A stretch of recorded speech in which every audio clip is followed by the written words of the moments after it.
আসসালামু আলাইকুম। আমি মোহাম্মদ তানজিম তালুকদার, জুলনপুর আদর্শ ডিগ্রি কলেজ থেকে এবার এইচএসসি পরীক্ষা দিচ্ছি।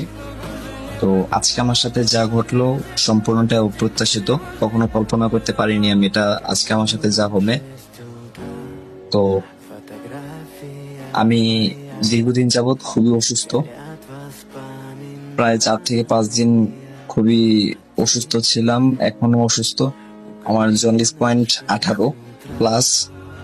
তো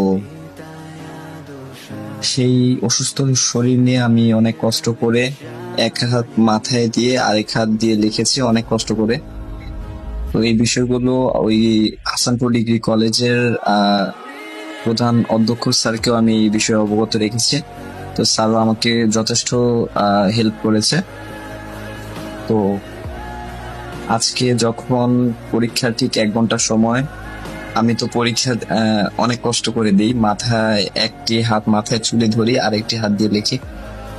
তো সবকিছু মিলেই আমি লিখতেছিলাম, হঠাৎ করে আমার যে পরীক্ষক ছিল তিনি আমার খাতাটা নিয়ে নেয়।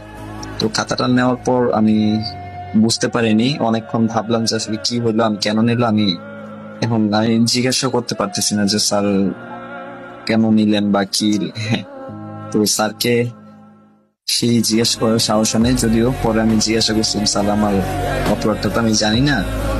তো স্যার আমাকে বললো যে আমার পিছন থেকে নাকি কেউ দেখছিল এই জন্য। তো যাই হোক, ওই বিষয়টা এত একটা ম্যাটার না, প্রায় 10 মিনিটের মতো টাইম চলে গেছিল।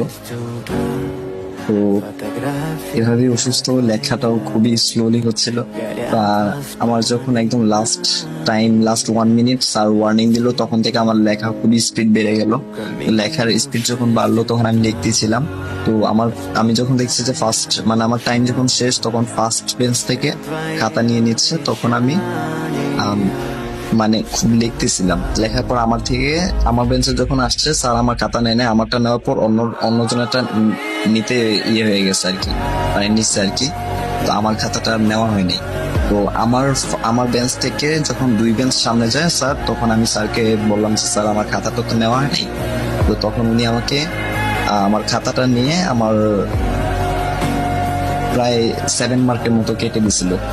তো 7 মার্কের মতো কেটে দিছে, আমি তো পুরোই কি বলবো, আমার 7 মার্ক অনেক কিছু আমার কাছে। তো সবকিছু বিবেচনা করে আমি স্যারের কাছে ক্ষমা চাইতে গেলাম। ওইখানে ক্ষমা চাইতে যাওয়ার আমার যদিও কোনো অন্যায় ছিল না, স্যার আমার থেকে খাতা চায়ও নাই, আমি শুনতেও পাইনি। তো আমি তো লিখতেছি